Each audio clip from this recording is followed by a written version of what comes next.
નમસ્કાર દર્શક મિત્રો, સત્યમેવ જયતે લાઈવ ન્યૂઝમાં આપ સૌનું હાર્દિક સ્વાગત છે। સ્માર્ટ સિટીમાં પ્રધાનમંત્રીની નળ સે જળ યોજના નિષ્ફળ, ટેન્કર રાજ ખતમ કરીને નિર્મળ અમૃત જળ આપવાની વાત કરનાર સત્તાધીશો પાણી વગરના સાબિત થયા। 30 વર્ષથી સત્તા છતાં 90,000 ટેન્કર ફેરાઓથી પાણી વિતરણ કરવામાં આવી રહ્યું છે। સત્તાધીશો ટેન્કર મંજૂર કરાવવામાં પાણી બતાવે છે, પરંતુ પાણી આપવામાં નિષ્ફળ। પૂર્વ વિસ્તારમાંથી મેયર, સ્થાયી સમિતિ અધ્યક્ષ, ગુજરાત સરકારના પૂર્વ મંત્રી છતાં પાણીની વધુ તકલીફ।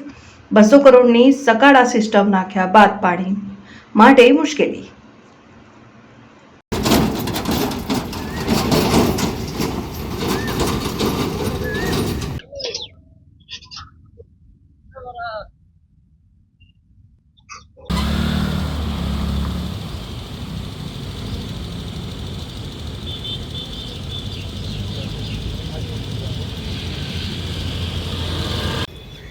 पानी किधर से आ रहा है? अंदर कहीं होगा ना।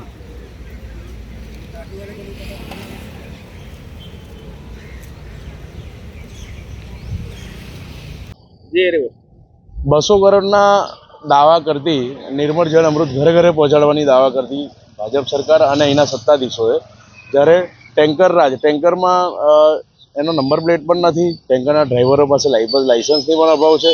જ્યારે ઘરે ઘરે પાણી પહોંચાડવાની વાત હોય ત્યારે આ ઘરે ઘરે જઈને લોકોના સ્વાસ્થ્ય સાથે ચેડા કરી રહ્યા એવું લાગી રહ્યું છે, કેમ કે TDS વાળું અને ક્લોરાઇડ વાળું આમાં કોઈ પણ જાતની પાણીની ચકાસણી નથી થઈ રહી।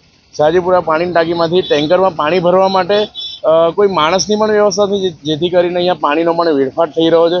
એટલે પાણી અત્યારે ઉનાળાના સમયમાં લોકોને મળી નથી રહ્યું, સાથે સાથે લોકોના સ્વાસ્થ્ય સાથે ચેડા થઈ રહ્યા છે, એ પણ આ દેખાઈ રહ્યું છે।